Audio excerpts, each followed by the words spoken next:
Kuster, bonjour. Bonjour. Et bienvenue, vous êtes député de la 4e circonscription de Paris, donc un morceau du 16e arrondissement et un gros morceau du 17e arrondissement. 17e arrondissement dont vous avez été la maire précédemment. Et vous êtes candidate bien sûr à un nouveau mandat. Est-ce que vous craignez dimanche une abstention massive ou est-ce que vous sentez une mobilisation et un intérêt des électeurs dans les derniers jours ? Alors, il y a un petit frémissement. Voilà. Ça, c'est sûr, à force quand même de faire campagne et les médias aussi relayent un peu les enjeux. Parce que moi, j'ai à cœur de rappeler qu'il y a des enjeux nationaux, il y a aussi des enjeux territoriaux. Suivant que l'on soit député de Paris ou de province ou de n'importe quel département, on défend aussi des habitants, des territoires et des enjeux.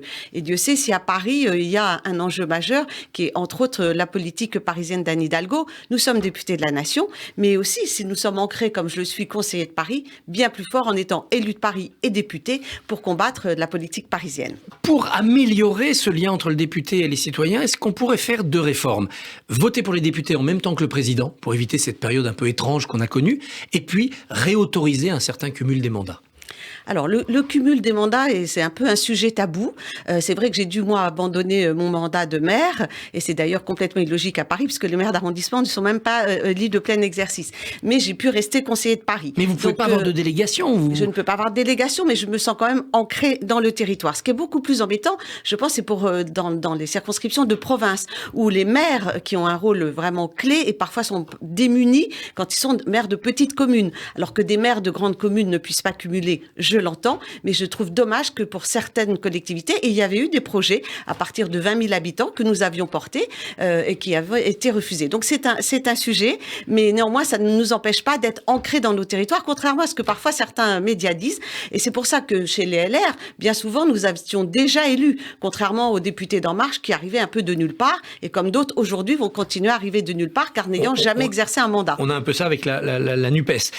Élire les députés le même jour que le président, ça vous semblerait plus efficace ? Je n'ai pas d'avis arrêté là-dessus. C'est vrai qu'il pourrait y avoir une logique à cela, mais moi, j'aime bien qu'il y ait des respirations démocratiques.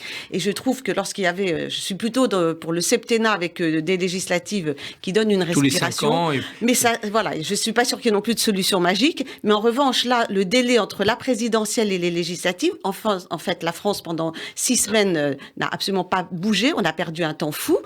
D'abord, la campagne présidentielle a été étouffée. Et le débat entre le 24 avril, rendez-vous compte, on est en juin, il ne s'est rien passé, aucune mesure. Le Parlement n'a pas siégé. Cette perte de temps, et on va nous faire travailler à point d'heure, je suis sûre, au Parlement cet été, en nous disant il y a urgence, mais que n'a-t-on avancé les élections législatives, puisqu'elles étaient prévues dans la foulée de l'élection présidentielle. Là, il y a une erreur majeure de ce calendrier qui fait qu'on a perdu du temps avec des médias qui s'intéressaient au Premier ministre, à la composition du gouvernement, et pendant ce temps-là, les problèmes de pouvoir d'achat, de problèmes de dépenses publiques, les problèmes de retraite. J'ai quand même entendu le président de la République nous annoncer la retraite un jour à 64 ans, le lendemain c'est 63 ans, on est dans le flou total. Si vous êtes élu, vous voterez pour ou contre la proportionnelle ? Alors, ça dépendra quelle sorte de proportionnelle, si c'est la proportionnelle intégrale ou si c'est la proportionnelle qui n'est pas intégrale, c'est-à-dire tous les départements. Voilà, une dose de proportionnelle. Moi, j'ai plutôt tendance à trouver que la proportionnelle intégrale est une bonne idée. En revanche, je ne suis pas pour diminuer le nombre de parlementaires de 577 parce qu'on a besoin de parlementaires dans les provinces. Mais en revanche, je suis pour en supprimer, en diminuer à Paris. Nous sommes 18 parlementaires, c'est beaucoup trop. Avec en plus un manque de lisibilité, puisque moi, ma circonscription est à cheval sur les quartiers Terne-Monceau, Dauphine-Chaillot dans le 16e et donc Terne-Monceau dans le 17e.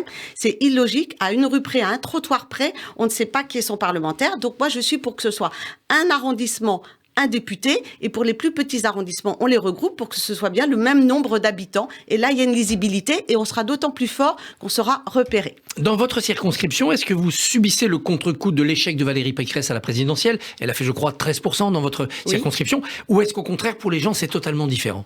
C'est totalement différent. Ça, c'est sûr, c'est totalement différent.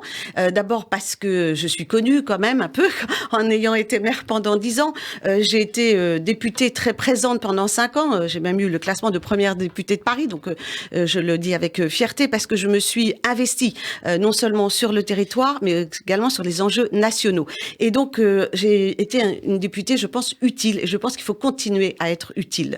Donc, le résultat qu'a fait Valérie, certes, c'est l'été à l'époque parce qu'on nous nous a aussi agité le chiffon de Marine Le Pen qui pouvait passer. Donc Valérie Pécresse, elle a subi plein de le chocs. vote utile, voilà. Et là, on recommence à nous le faire avec Mélenchon. Donc nous ne soyons pas dupes de cette menace où le président Macron, depuis déjà 5 ans, n'a eu de cesse de faire disparaître la gauche et la droite, mais surtout la droite. Et sur cette circonscription qui est la mienne, où j'ai un défilé de ministres en face de moi, en mettant la femme à abattre, parce que l'Ouest parisien résiste non seulement au président Macron, mais également à Anne Hidalgo. C'est une cible. L'ambiance municipale, c'est-à-dire cette contestation qu'on entend dans Paris contre la mairie, ça joue aussi dans la campagne législative? Oui.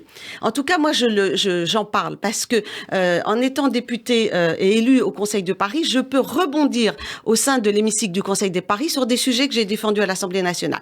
Je prends l'exemple de la police municipale à Paris. La police municipale à Paris, elle n'a pu être créée que parce que nous avons réussi à la faire passer dans la loi. L'autre sujet, Notre-Dame. J'ai été présidente de la mission d'information parlementaire sur Notre-Dame, pointant du doigt le fait que Anne Hidalgo voulait ponctionner de 3,4 millions d'euros les donateurs pour payer l'emprise de chantier de Notre-Dame, une aberration. Elle ne veut pas le faire dans le cadre de la mission parlementaire en répondant dans les médias que c'est le droit commun. Je suis au Conseil de Paris et là, elle plie et finalement, je gagne et il n'y aura pas 3,4 millions d'euros de ponctionnés pour les donateurs. Donc cette complémentarité, elle est importante. Et pour d'autres députés, ça sera autre chose. Je veux dire, le député qui est élu à Montbéliard, il va défendre l'industrie automobile et celui qui est dans le Vaucluse va défendre l'industrie de la lavande. Député de la Nation et député mais du bien coin. sûr, et ceux qui nous disent qu'on est avant tout député de la nation, bien sûr, mais on va bien sûr voter des textes majeurs, et ça c'est une évidence, mais en même temps, on a aussi une action locale de proposition de loi où là, on peut faire avancer des sujets ou des questions au gouvernement qu'on peut interpeller régulièrement. Un mot sur la police municipale. Faut-il vraiment l'armer à Paris alors qu'on voit qu'il y a polémique chaque fois qu'un policier sort son arme et tire? Alors, à Paris, c'est un sujet majeur. Cette police municipale, elle est donc embryonnaire. Elle est donc créée depuis maintenant quelques mois. Elle aura en gros 150 personnes, si je prends policiers dans le 17e, 150 à 160. Ça va aller crescendo jusqu'en 2024, puisqu'il faut former les policiers. Je les ai vus avec les Geoffroy Boulard. J'ai vu aussi dans le 16e avec Francis Piner. Et en fait, ces policiers, il y a écrit en gros police, n'est-ce pas, sur leur dos. Eux, ils ont maintenant la possibilité de demander des papiers d'identité, etc. Ils peuvent... La personne qui est de mauvaise foi ou qui a quelque chose à se reprocher, elle ne va pas voir dire « Ah, c'est police municipale, il n'est pas armé ». Bon, la personne, elle peut ne pas être en position de se défendre. Elle a en effet quelques matériel à disposition pour se défendre. Mais c'est un sujet, mais quand vous voyez ce qui s'est passé à Nice ou dans d'autres villes où la police est armée, on s'est aperçu que c'était nécessaire. Ça peut sauver des vies. C'est un choix qui a été fait par la mairie de la ville de Paris, mais je pense que c'est nécessaire. Après, il faut pas, c'est pas corollaire au fait qu'il y ait des événements. C'est la responsabilité de chacun. Et il y a de plus en plus de policiers morts ou blessés chaque année. Le chiffre augmente. Et il y a aussi des personnes qui sont blessées au moment des interpellations. Cette polémique qui a animé la fin de campagne sur les policiers qui ont tiré sur un véhicule et tué une passagère dans le 18e arrondissement. La police tue, a affirmé Jean-Luc Mélenchon. Oui. Et que lui répondez-vous ? Inadmissible, intolérable. On ne peut pas pointer du doigt les forces de l'ordre qui ont pour vocation première de protéger la population. Et dresser la population contre les forces de l'ordre, contre ceux qui nous protègent. Et il peut y avoir des erreurs, des bavures. Je ne remets pas en cause et je ne porterai sûrement pas de jugement sur la dernière affaire et je n'en porterai sur aucune. C'est irresponsable. Et c'est irresponsable d'avoir un langage pareil. On a bien vu ce qui s'est passé pour les Gilets jaunes. En fait, en diminuant... la France a besoin d'ordre. La France a besoin d'autorité. Et en pointant du doigt ceux qui l'incarnent, on prend un risque énorme pour la suite. Un risque, rappelez-vous même, les premières mesures du gouvernement Macron, c'était de libérer les zadistes de l'aéroport de Notre-Dame-des-Landes. C'est-à-dire qu'à partir du moment où la démocratie ne joue pas son rôle, où le gouvernement n'est pas maître à bord, et quand on voit le saccage au moment des Gilets jaunes, cette autorité qui disparaît au niveau de l'État et maintenant au niveau des politiques qui utiliseraient la police, c'est intolérable, inadmissible et très très dangereux. Les forces de l'ordre ont été aussi critiquées pour les événements au Stade de France. Vous êtes satisfaite ou non de ce que fait Didier Lallement comme préfet de police de Paris ? je ne vais sûrement pas juger le préfet. Il y a eu évidemment des incohérences dans la gestion au Stade de France. C'est une évidence pour tout le monde. Moi, ce qui m'inquiète, c'est en effet les Jeux Olympiques. Il se trouve que je suis au groupe de travail des Jeux Olympiques à l'Assemblée nationale. Moi, je suis très inquiète sur la gestion de la sécurité au moment des Jeux Olympiques, sur la gestion de l'inauguration, puisqu'on a vu les choses très en grand. Des kilomètres et des kilomètres à sécuriser. 160 bateaux, 8000 personnes. On est dans la démesure. Dans la démesure. Donc maintenant, il faut raison garder. Et puis, les Français, ce dont ils ont besoin, c'est de se sentir protégés au quotidien. Et là, malheureusement, les chiffres sont exponentiels. Violences faites aux femmes, agressions dans la rue, c'est exponentiel. Donc, évidemment, la sécurité est un sujet majeur. Et ça n'est pas en essayant de dégrader la police. Le problème, c'est pas la police, bien sûr, qui a besoin de moyens supplémentaires. Le problème, c'est la justice, c'est la politique pénale. Et à partir du moment où nous continuerons à avoir des ministres comme Monsieur Dupond-Moretti, qui succède à Madame Taubira et Madame Belloubet, ou les peines. Quand vous êtes avec une peine de moins d'1 an d'emprisonnement, vous ne faites plus de prison. Donc 3 mois et ils ressortent. Et on le sait, on le dénonce depuis des années. Donc une politique pénale plus ferme et un gouvernement qui fasse respecter le droit. L'autre thème dominant de la campagne a été le pouvoir d'achat. Un chèque alimentaire à la rentrée ciblé sur les produits frais pour se nourrir. C'est une bonne idée ? Alors attention à la politique des chèques. J'ai vu qu'on voulait même faire un chèque pour la nourriture bio. Enfin, attention, il faut raison garder. Je pense qu'il faut d'abord regarder un problème d'ensemble parce que chaque jour on nous annonce un chèque essence, un chèque. Bon, regardons ce que vivent les Français en fonction de leurs revenus. Attention que les classes moyennes, une fois de plus, ne soient pas celles qui payent, j'allais dire, les pots de cette politique. Je ne suis pas contre que l'on aide évidemment les plus démunis. Quand je vois qu'on nous dit cantine gratuite, savez-vous que dans le 17e arrondissement, le prix de la cantine la moins chère, puisqu'il y a une échelle en fonction des revenus, c'est 20 centimes le repas.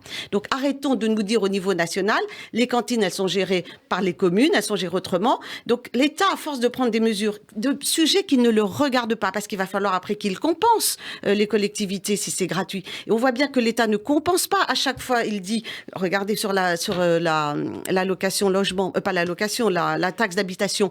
Finalement, c'était un revenu qui allait vers les départements, les villes. Et là, hop, c'est l'État qui l'enlève.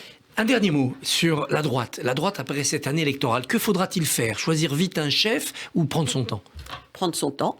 Bien sûr, on ne peut pas choisir un chef comme ça. Il faut d'abord tirer les leçons de nos échecs. C'est une évidence. Prendre le temps j'allais dire, de remettre l'église au cœur du village, de remettre un travail de refondation des idées.